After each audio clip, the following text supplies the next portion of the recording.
I didn't feel joyful. I was scared. I was afraid. And it wasn't anxiety. They were like panic attacks, Yeah. which are different. Late at night, long after the laughter has drained from the studio lots and the talk shows have moved on, the image of Goldie Hawn still glows in America's memory like a porch light that never went out. But behind that famous warmth, there was a colder truth Hollywood rarely admits. Some men didn't just underestimate her. They tried to reduce her to a giggle, a body, a decoration. In the years when ego ruled the room and sexism wore a tuxedo, Goldie quietly built a private ledger of 5 encounters that left scars no award could cover. And sitting at the top of that list is the one man who turned comedy genius into cruelty, Bill Murray. Tiptoe. The clash with Bill Murray did not explode with shouting or headlines. It unfolded in a quieter, more humiliating way inside a room meant for collaboration. A table read in the late 1980s, a space where respect is the minimum requirement. For Goldie Hawn, professionalism was never optional. She arrived, prepared, focused, ready to work. Murray arrived as he often did back then, late, disheveled, and already bored by the process. Those who were present would later recall the imbalance in the room.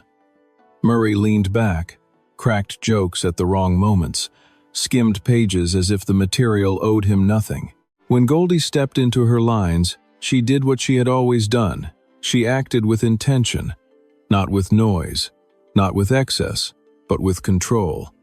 That was when Murray laughed, not at a joke, at her. Then came the line that changed everything. He looked at her and said with a smirk that landed like a slap, "Why don't you try acting like you've ever done a serious film before?" In one sentence, he erased decades of work. He dismissed her intelligence, her range, her discipline. The subtext was clear to everyone in the room. You are a lightweight, a clown, a blonde who wandered into a space meant for men who matter. For Goldie, it wasn't just insult, it was recognition. Recognition that no matter how many films she carried, how many audiences she won, some men would always see her as decoration. What followed is why this conflict still resonates so deeply with older American audiences. Goldie did not defend herself. She did not raise her voice. She did not seek allies. She simply stood up, gathered her things, and walked out. The room froze. Murray was left mid-performance, mid-arrogance, suddenly exposed. Her silence was not weakness, it was judgment. And it landed harder than any argument could have. Hollywood is accustomed to tantrums. It is less accustomed to women leaving without permission. That exit sent a message Murray was not used to receiving. Your genius does not excuse your contempt. For Goldie, the decision carried consequences. Walking away from a powerful man always does. Opportunities narrowed, invitations cooled. The industry does not punish loud women as harshly as it punishes women who quietly refuse to play along. This incident crystallized a pattern Goldie would recognize again and again. Men who thrived on chaos felt threatened by her steadiness. Men celebrated for being difficult resented her preparation. Murray's brand of masculinity relied on unpredictability. Goldie's relied on control. In that room, only one of those could survive without apology. Years later, Murray's reputation as brilliant but impossible would be openly discussed. Goldie never publicly revisited the moment in detail. She didn't need to. Her career spoke for itself. She continued working. She continued producing. She built a life that valued mental health, balance, and joy, everything that kind of masculinity mocked. That is why this conflict belongs at the top of the list. It was not the loudest. It was the clearest. A man mistook cruelty for wit. A woman chose dignity over access. And Hollywood, watching silently, learned exactly how high the price of self-respect could be. The second fracture cut deeper because it wasn't born on a film set. It was born in private, where rejection wounds the ego far more than criticism ever could. And the man who carried that wound was Warren Beatty. In the 1970s, Beatty was not just a star, he was the star, a symbol of male freedom, sexual conquest, and unchecked power. Women didn't turn Warren Beatty down, they orbited him, until Goldie Hawn didn't. When his interest met her refusal, something in him shifted. For Beatty, it wasn't simply about desire, it was about control. And losing that control demanded repayment. At first, the consequences were invisible. Scripts that once found their way to Goldie's doorstep quietly disappeared. Meetings dissolved. Directors suddenly became unavailable. Nothing could be traced directly to Beatty, and that was the point. This was not rage. This was retaliation disguised as coincidence. In Hollywood, power rarely announces itself when it punishes. It just rearranges the room and lets silence do the work. Years later, when they were forced back into the same orbit on the doomed production Town and Country, the score was settled openly but still without witnesses willing to speak. Beatty, now wielding authority behind the camera, exercised it relentlessly. Scenes were repeated endlessly. Simple moments were broken down and rebuilt until exhaustion set in. Goldie was not being directed. She was being tested, pushed, worn down. The message was unmistakable. You don't say no to men like me and walk away untouched. For audiences over 60, this conflict lands with particular weight because it exposes a truth many women of that generation understood instinctively. Refusing a powerful man did not end the interaction. It began a quieter war. Goldie never accused Beatty publicly. She never framed herself as a victim. But the pattern was visible to those who knew how Hollywood worked. Her independence came with a cost, and Beatty made sure she felt it. What makes this clash especially painful is its hypocrisy. Beatty built a public image as a progressive thinker, a man ahead of his time. Yet behind closed doors, his behavior reflected the oldest instinct of all: punish the woman who refuses submission. Goldie's crime was not ambition or disobedience. It was autonomy. This conflict earns its place because it reveals how sexism adapts. It doesn't always shout. Sometimes it waits, it smiles, and then it quietly removes the ground beneath a woman's feet. Goldie survived because she had already built something. Beatty couldn't touch her audience, her resilience, her sense of self. But the scars of that retaliation lingered, shaping how she moved through Hollywood ever after. The third confrontation was colder, sharper, and in many ways more revealing, because it came wrapped in the language of art. The man across from Goldie Hawn this time was Dustin Hoffman, one of the most celebrated method actors of his generation, and a symbol of intellectual seriousness in Hollywood. The setting was not a party or a chaotic rehearsal. It was a screen test in the early 1980s, the kind meant to signal reinvention. Goldie was deliberately stepping away from the roles that had made her famous. She wasn't there to charm. She was there to be taken seriously. Hoffman, however, had already decided she didn't belong. From the start, his body language told the story.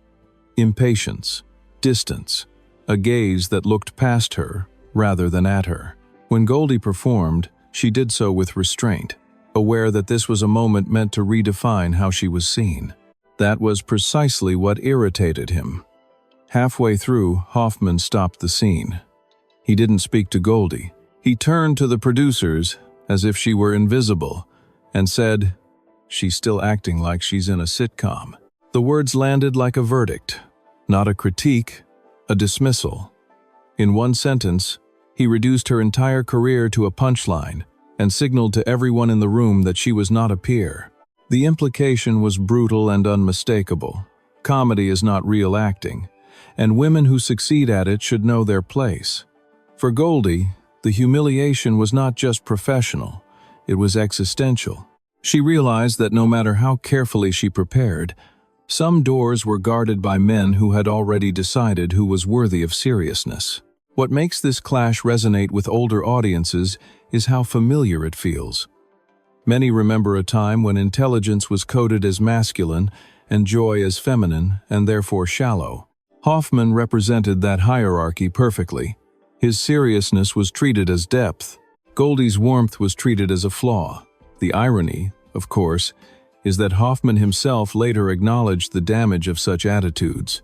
But at the time, The imbalance of power was absolute. Goldie did not explode. She did not argue. She absorbed the moment and walked away with a painful clarity. This was not about talent. It was about permission. And permission was something men like Hoffman believed they alone could grant. The experience hardened her resolve. If seriousness required erasing who she was, she would refuse the exchange. This confrontation earns its place because it exposes sexism at its most respectable. No shouting, no insults shouted across a room. Just a quiet, devastating reminder that for women, even success could be weaponized against them. Hoffman went on, celebrated and untouchable.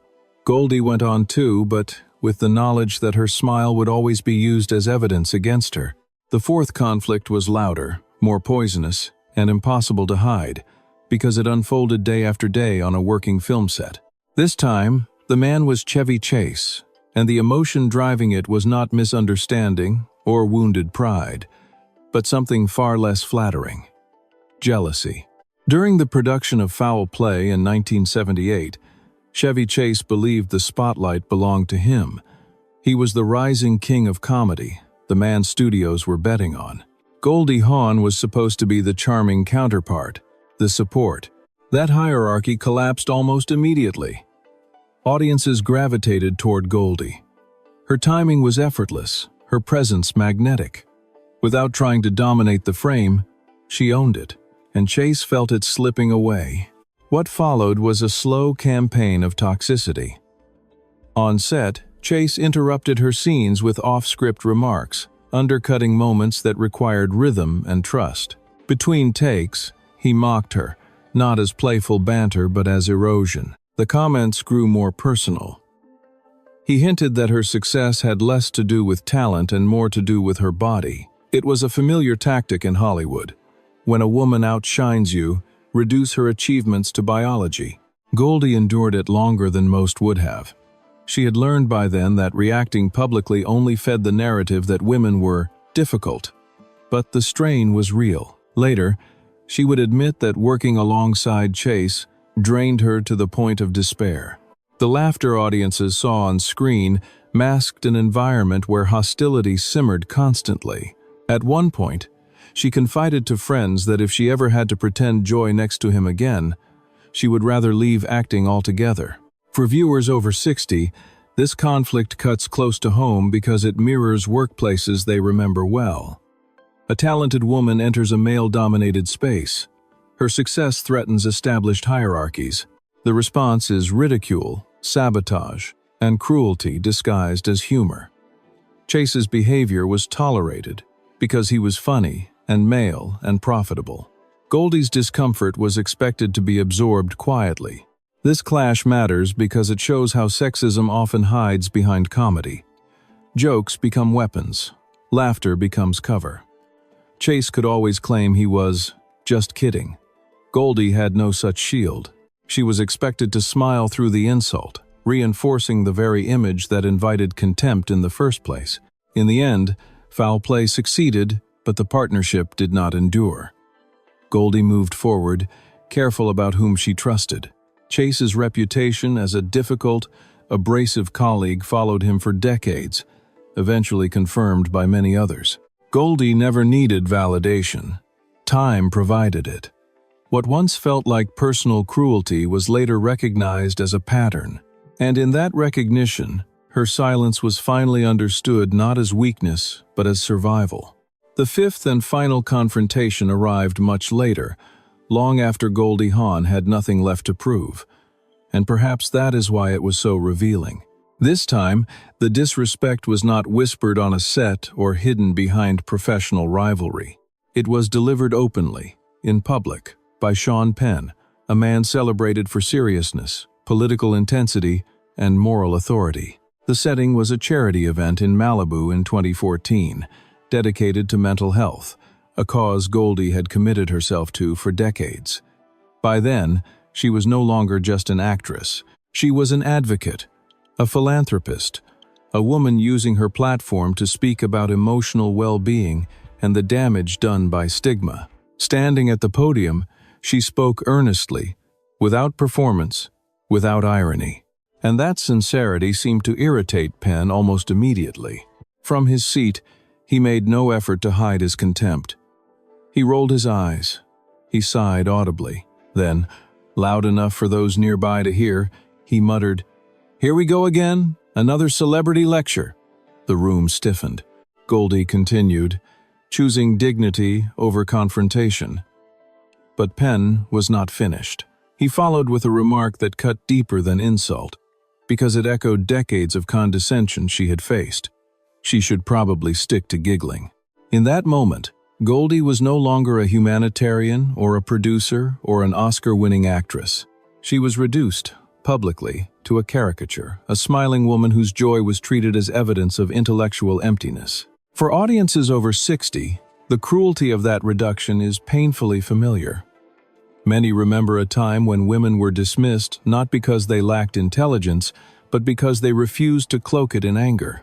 What makes this clash especially disturbing is the imbalance of intention. Goldie was there to help. Penn was there to judge.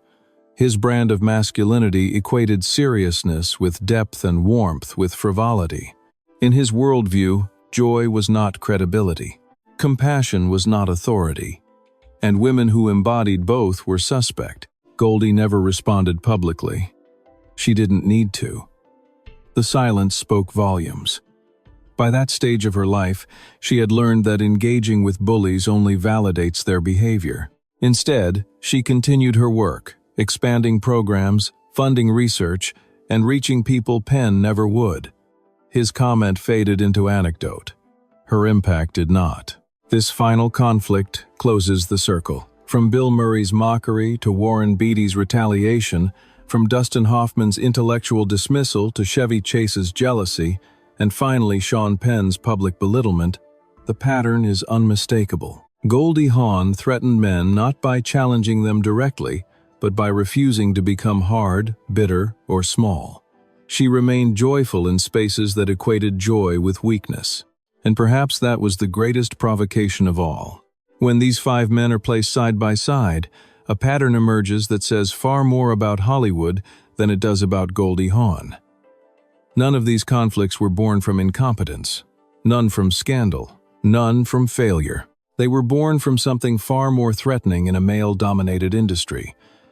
A woman who refused to surrender her joy in order to be taken seriously.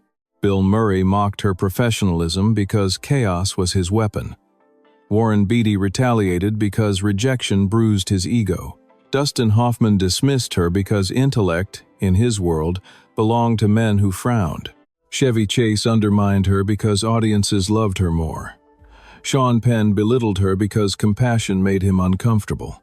Different men, different decades, the same reaction. Goldie did not fit the mold they needed women to occupy. For viewers over 60, this story feels uncomfortably familiar. Many lived through an era when women were expected to choose between being liked and being respected. Goldie Hawn committed the ultimate transgression. She chose both, without asking permission. She laughed, she smiled, she built a career rooted in warmth, and when men tried to shrink her into a joke, she refused to harden herself just to prove she belonged.